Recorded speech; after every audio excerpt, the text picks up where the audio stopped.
We're going to be looking at roots, radicals, and rational exponents.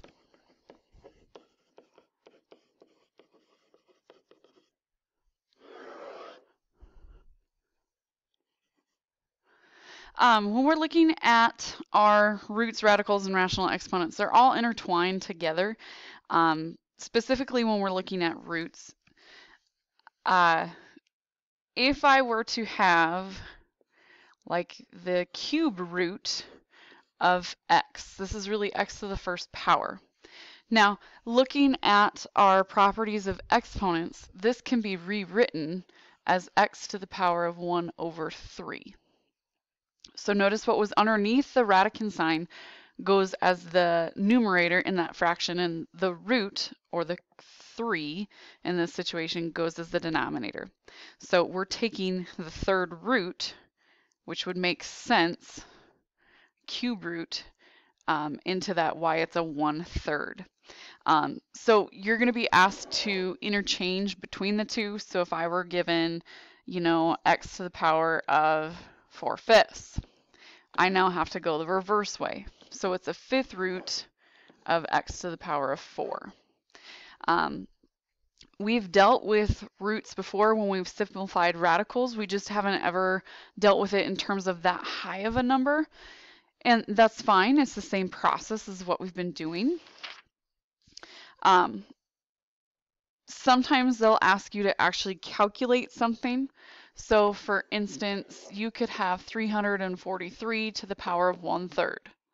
Okay, well, you could just type this into your calculator, or you could do the cube root of 343. Either way, you're going to result in the same thing, and that's going to be a 7. When we're looking at this, this is our only root. This is our only real root. If we're talking about a 3, that means we should technically have 3 roots, but only one of them is real and 2 of them will be complex. Same thing if you have a number that's to an even. So let's say it's a half. This is the square root of 16, and we've dealt with this before. This is the positive and negative of 4. Because you can have that -4 to the power of 2, and it'll still result in your positive 16. Sometimes you'll have something that's a little bit more complex, and we've done this before, but just in case you need a refresher, let's say we have the cube root of 216, x to the 4, y to the 6. Well, the cube root of 16 is 6, and then this x, it's really to the power of 4 divided by 3, which we've talked about before. You just probably didn't make that connection that this is 1 remainder 1. And then with the 6 over 3, this would get me 2 remainder 0. So on the left of the radical sign, I'm going to have 6 x to the first, y2. Then I'm going to have my cube root. There wasn't a number. 216 worked out perfectly, so I didn't need to have a number underneath. I'm going to have x to the first, y to the 0. You technically do not need to list the y to the 0, but just for good measure and so you guys can see where I'm coming from, this would be my final answer.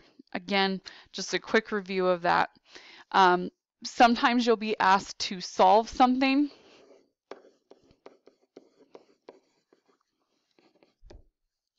So for instance, you could have 5x cubed equals 320.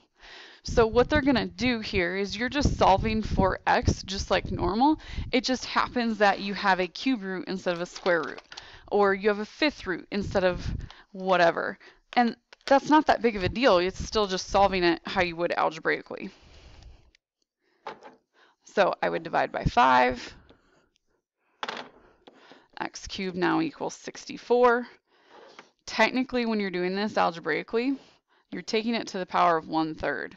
And the reason why you're taking it to the power of 1/3 is because 3 times a third would get you to 1. So when we do that, we would get 4. So just something to think about on how you're going to result in your answers just solving stuff algebraically. Sometimes it'll get a little bit more difficult.